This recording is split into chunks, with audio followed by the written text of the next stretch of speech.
백두산이 정말 또다시 폭발하게 될까요? 아이 설마. 세계 과학자들이 백두산의 변화에 주목을 하면서 그 폭발 가능성을 일단 예측을 합니다. 과학자들이 얼마 정도로 예측을 했을까요? 확률로 말하자면 폭발 가능성은 100%입니다. 에? 모든 과학자들이 만장일치로 폭발한다. 네, 폭발한다. 언제? 그런데 언제 어떤 규모로 폭발할지에 대해서는 미지수지만 일단 최근에 백두산의 움직임은 심상치가 않습니다. 그래도 이번에는 만약에 폭발을 하면 난 한 달 전부터 대략적으로 예측이 안 될까요? 근데 정말 중요한 문제가 있습니다. 너무너무 중요해요. 일본도 그렇고 지금 필리핀도 그렇고 미리 알았어요. 임박한 거를 확인하고 대피를 시켰는데 백두산에 어떤 문제가 있죠? 북한이잖아. 협조를 할까요? 안 하죠. 사실 이거는 이념을 떠나서 인류가 같이 공동 대응을 해야 되는 거고 만약에 초화산급으로 분화를 하게 되면 인류의 재앙이고 동아시아의 재앙이 될 수 있잖아요. 그럼에도 불구하고 안타깝게도 지금 쉽지 않은 상황인 정치적인 상황이 있는 거죠.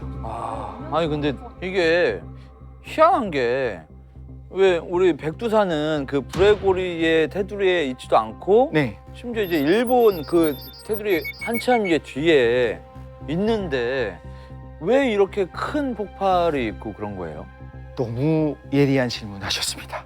울릉도도 그렇고 제주도도 그렇고 사실 브레고리보다 훨씬 더 안쪽에 있잖아요. 네. 거기 뜬금없이 왜 백두산이 그렇게 커다란 화산이냐라는 건데 지구상에서 굉장히 특이한 화산 중에 하나예요.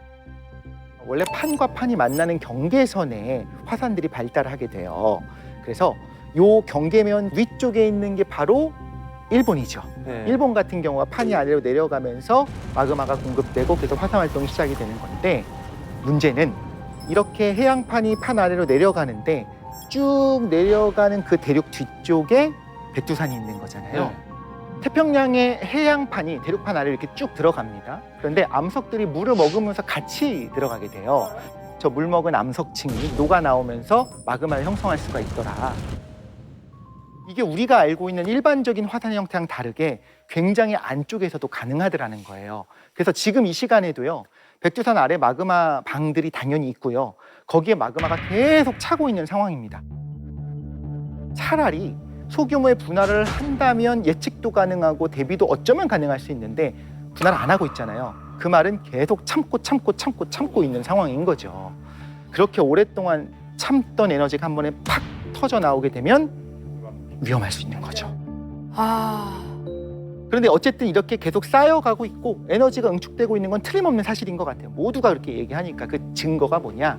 몇 해 전부터 백두산 천지 서쪽과 북쪽의 지표면이 상승하고 있는 것들이 보이고 진짜요? 네, 상승했다가 하강했다가 이렇게 변화가 보인다는 게 중요해요. 거기다 백두산 온천수 말씀하셨던 그 계란 삶아 먹었던 거기가 91년에는 67도 정도였어요. 또 계란 오래 놔둬야 삶아졌거든요. 근데 최근에는 83도까지 오르면서 또 거기서 공급되는 기체들을 봤더니 헬륨이나 수소 같은 또 가스 성분들도 많아집니다.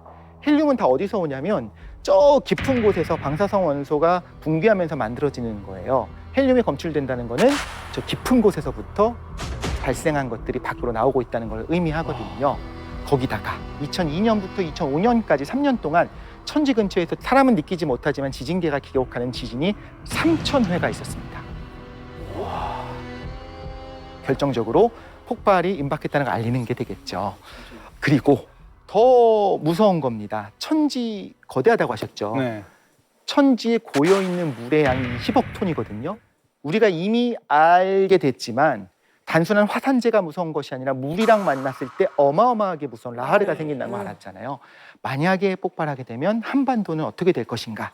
그 가상 시나리오를 한번 보여드리겠습니다.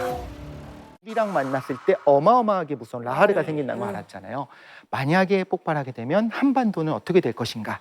그 가상 시나리오를 한번 보여드리겠습니다. 만에 하나 백두산이 폭발한다면 어떻게 될까요? 우선 용암과 화쇄류가 쏟아져서 반경 60km 이내 지역을 초토화시킬 거고요. 천지 아래 농축되어 있는 이산화탄소가 대량으로 방출되면서 반경 50km 이내 사람들이 모두 질식사할 가능성이 높습니다. 천지에 고인 20억 톤의 물 중 일부는 수증기가 되어서 치솟을 거고요.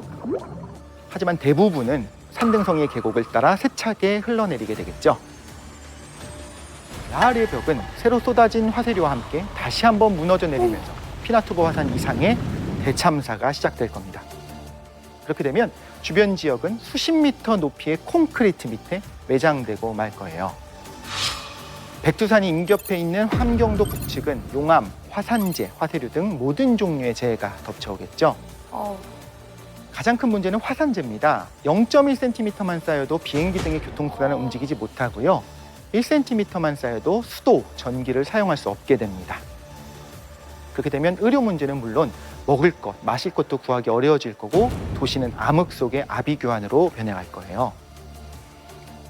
상공으로 퍼진 화산재는 한국에만 머무르지는 않겠죠. 백두산이 이미 전 세계를 꽁꽁 얼렸던 탐보라 화산 그 이상의 위력을 보여준 적이 있습니다. 아마 다음 폭발 때에는 인류가 겪어보지 못한 빙하기가 시작될지도 모릅니다.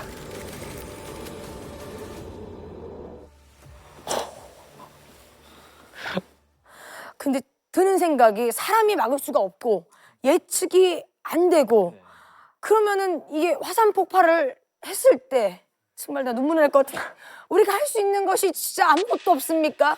주어진 환경에서 그 최악의 상황을 우리가 상정해서 이야기를 드린 거예요. 예. 사실 이제 최악이 아닐 수도 있겠고, 하지만 최악이 아니었으면 좋겠다 우리가 행복 회로를 돌릴 수는 없잖아요.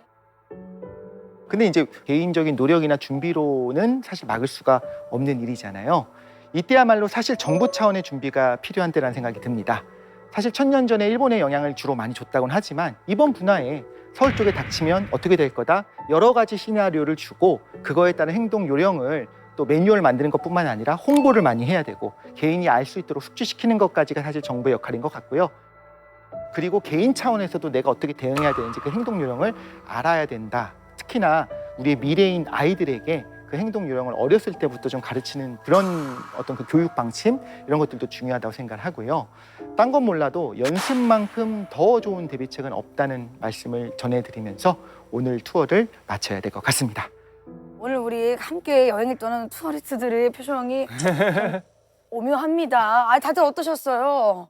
아 근데 사실 이게 내 바로 주변에 백두산, 백두산이 지금 그러고 있다는 게 좀 큰 충격으로 왔고 아 어차피 못 피할 거면은 못 맞고 못 피할 거면 대비를 철저히 해야 되겠다라는 생각을 했습니다. 저는 이탈리아 활화산 10개 있음에도 불구하고 화산에 대해서 잘 몰랐어요. 오늘 보면서 진짜 엄청 많이 배웠고 교육과 이 대비하는 게 최고인 것 같아, 정말. 오늘도 신비롭고 위대한 자연을 만나게 해주신 우리 독가이드님 너무나 감사합니다. 감사합니다. 와, 이 백두산 터지면 다 죽는 거야. 끝났네. 다 죽는 끝났지.